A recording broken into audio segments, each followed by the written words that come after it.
नमस्कार, मैं डॉक्टर माधुरी Verma, associate professor समाजशास्त्र विभाग, Jawaharlal Nehru memorial PG college Barabanki.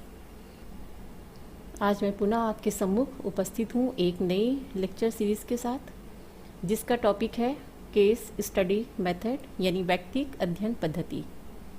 व्यक्तिक अध्ययन पद्धति के अंतर्गत आज हम बात करेंगे व्यक्तिक अध्ययन पद्धति का अर्थ, परिभाषा, विशेषताएं और इसकी आधारभूत मान्यताओं पर। सामाजिक अनुसंधान में तथ्यों का विशेष महत्व है। तथ्यों को प्राप्त करने के लिए अनेक विधियों का प्रयोग किया जाता है। उन विधियों में व्यक्तिक अध्ययन पद्धति एक विशिष्ट विधि है। सामान्यतया तथ्य संकलन के लिए हम जितनी भी विधियों का इस्तेमाल करते हैं, जितनी प्रविधियों का हम प्रयोग करते हैं, मोटे तौर पर उन्हें दो भागों में बांटा जा सकता है, परिमाणात्मक विधि और गुणात्मक विधि। व्यक्तिक अध्ययन पद्धति वास्तव में एक गुणात्मक विधि है। इस पद्धति में एक समय में केवल एक ही विषय या इकाई पर ध्यान को फोकस करके उसका बहुत ही सूक्ष्मता के साथ गहन अध्ययन एवं विश्लेषण किया जाता है।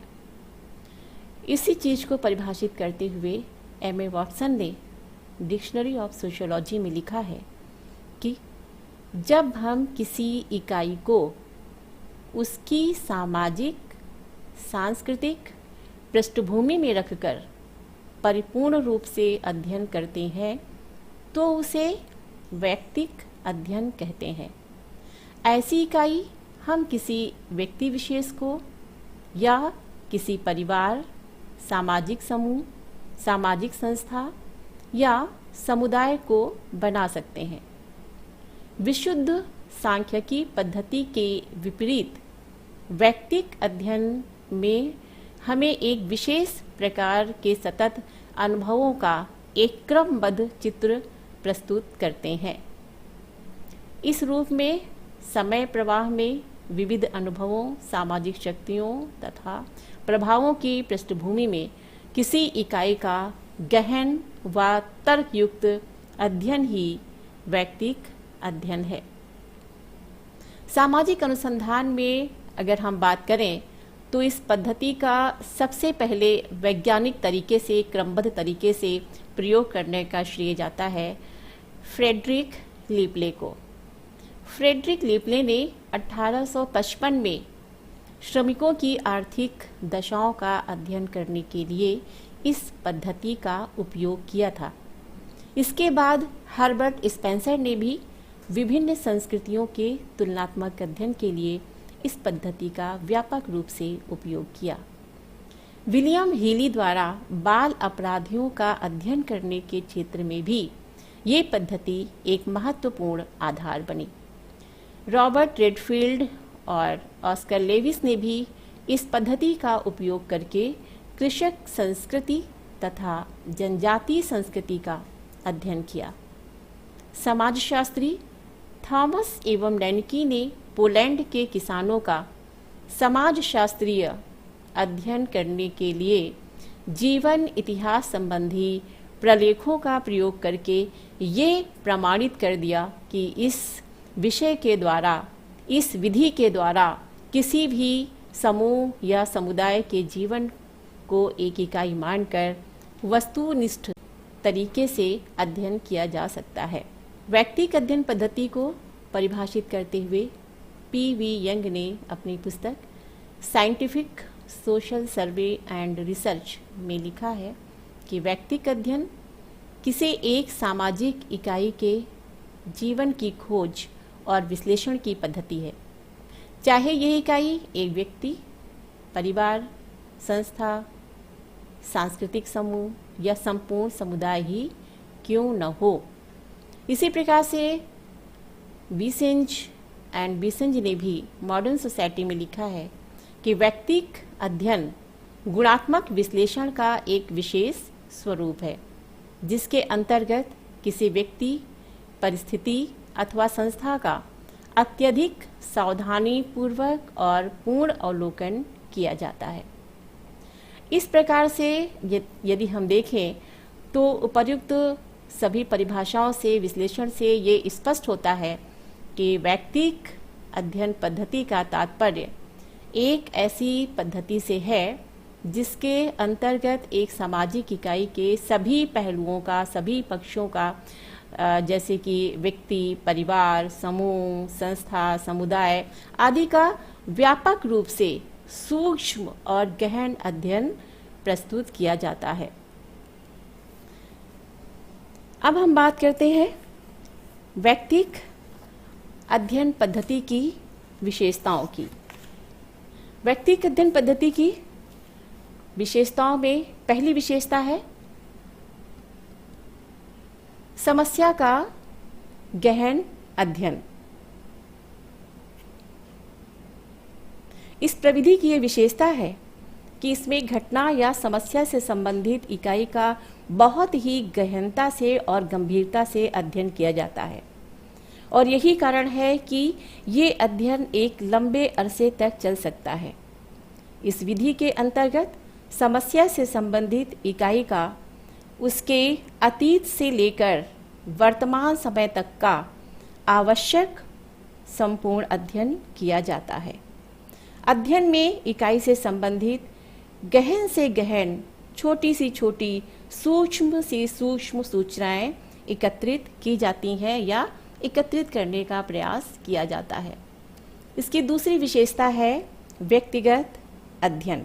व्यक्तिगत अध्ययन पद्धति की यह दूसरी विशेषता है कि इसमें समस्या से संबंधित इकाई का व्यक्तिगत अध्ययन किया जाता है, अर्थात इस पद्धति में जो भी अध्ययन इकाई चुनी जाती है, अनुसंधानकर्ता उसी को लेकर उसके अध्ययन में जुट जाता है। ये अध्ययन इकाई चाहे व्यक्ति हो, संस्था हो, जाति हो या कोई समुदाय हो, उसका उसके व्यक्तिगत स्तर में अलग से संपूर्ण अध्ययन करना इसकी विशेषता है। तीसरी विशेषता है संपूर्ण अध्ययन। व्यक्तिक अध्ययन प्रविधि की ये महत्वपूर्ण विशेषता है कि इसके अंतर्गत समस्या से संबंधित इकाई का उसकी संपूर्णता में अध्ययन किया जाता है। कहने का मतलब ये है कि इस पद्धति में अध्ययन की जाने वाली इकाई के किसी एक पहलू या पक्ष का नहीं, बल्कि उसके जीवन के विभिन्न पक्षों और पहलुओं का, जैसे शारीरिक, मानसिक, संवेगात्मक, धार्मिक, नैतिक, आध्यात्मिक आदि का विस्तृत अध्ययन किया जाता है। जैसे कि मान लीजिए एक इकाई के रूप में अगर हम किसी अपराधी का अध्ययन करते हैं तो वो व्यक्ति अपराधी क्यों बना, कैसे बना, किस प्रकार से बना, किन कारकों के माध्यम से बना, किन कारकों ने अपराध जगत में प्रवेश करने के लिए प्रेरित किया, इसके लिए उसका शारीरिक, मानसिक, संवेगात्मक, धार्मिक, नैतिक, आध्यात्मिक सभी पहलुओं का व्यापक रूप से अध्ययन किया जाता है। अगली विशेषता है गुणात्मक अध्ययन। इस पद्धति की ये विशेषता है कि इसमें संख्यात्मक की अपेक्षा यानी परिमाणात्मक की अपेक्षा गुणात्मक अध्ययन पर अधिक बल दिया जाता है। यदि हम ये कहें कि परिमाणात्मक अध्ययन का बिल्कुल महत्व नहीं है तो ये भी उचित नहीं होगा, क्योंकि जब हम व्यक्ति विशेष को इकाई मान करके हम उसे डेटा कलेक्शन के लिए, जब हम प्राथमिक तथ्य प्राप्त करने के लिए हम प्राथमिक स्रोतों का इस्तेमाल करते हैं, चाहे वो साक्षात्कार हो, चाहे वो अनुसूची हो, तो निश्चित रूप से हमें संख्यात्मक रूप में हमें तथ्य प्राप्त होते हैं। लेकिन संख्यात्मक तथ्यों की अपेक्षा इसमें गुणात्मक तथ्यों की प्राप्ति ज़्यादा होती है।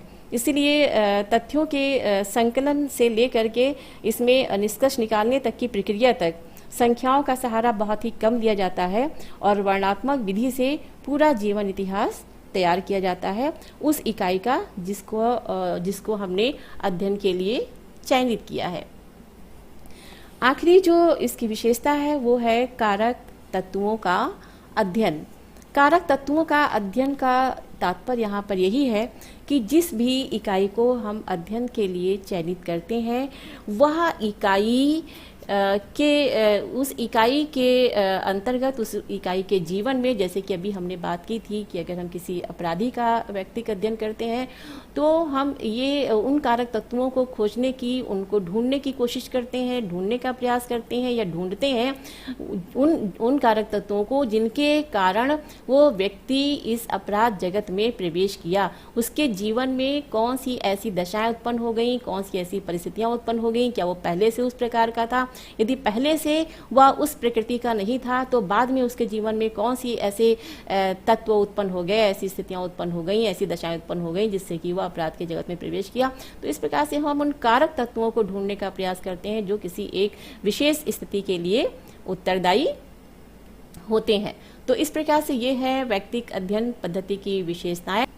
अब हम बात करते हैं व्यक्तिगत अध्ययन पद्धति की आधारभूत मान्यताओं की। व्यक्तिगत अध्ययन प्रविधि की अपनी कुछ आधारभूत मौलिक मान्यताएं हैं जिन्हें ध्यान में रखते हुए इस विधि का प्रयोग किया जाता है, और ये आधारभूत मान्यताएं इस प्रकार हैं।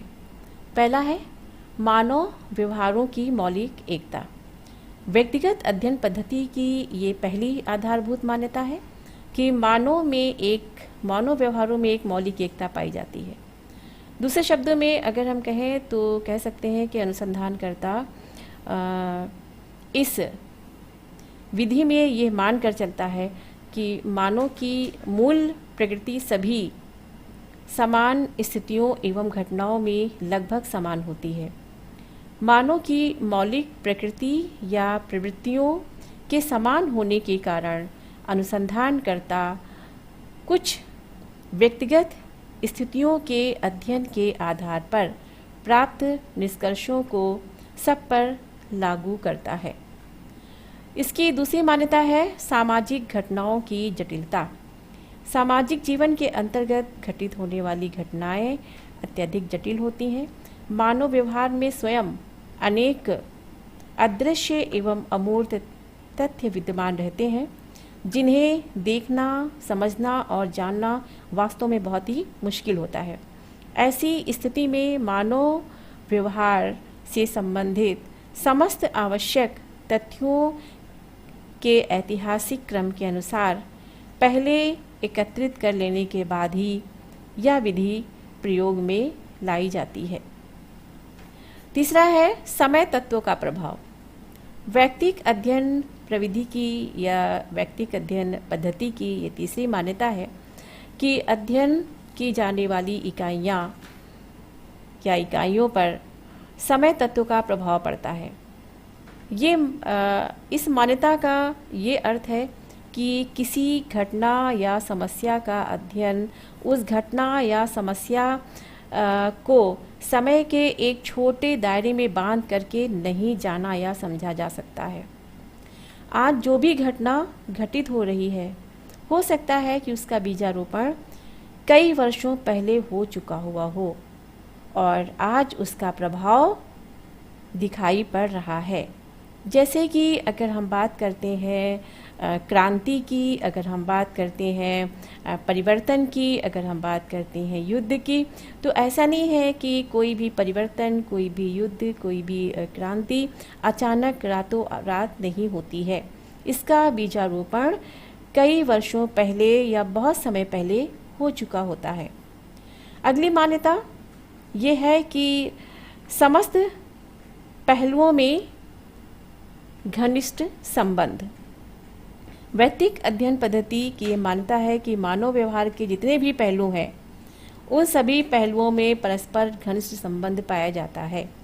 वे न केवल एक दूसरे पर निर्भर होते हैं बल्कि वे एक तरह से एक दूसरे को प्रभावित करते हैं और परिचालित भी करते हैं।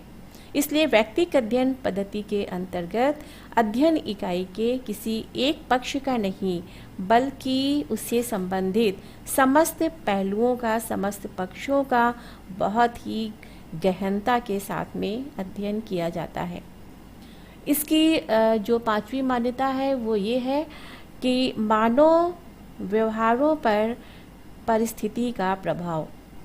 व्यक्तिगत अध्ययन पद्धति की ये मान्यता है कि मानव का जो व्यवहार है उस पर परिस्थिति का या वातावरण का प्रभाव निश्चित रूप से पड़ता है। ये भली भांत ज्ञात किया जा सकता है व्यक्तिगत अध्ययन पद्धति के द्वारा कि किन किन परिस्थितियों में मानव किस प्रकार का व्यवहार करता है। चूँकि एक ही परिस्थिति की पुनरावृत्ति अन्य लोगों के जीवन में भी होती है, अतः उसके प्रभाव का अनुमान एक का ही गहन अध्ययन करके पहले से ही लगाया जा सकता है।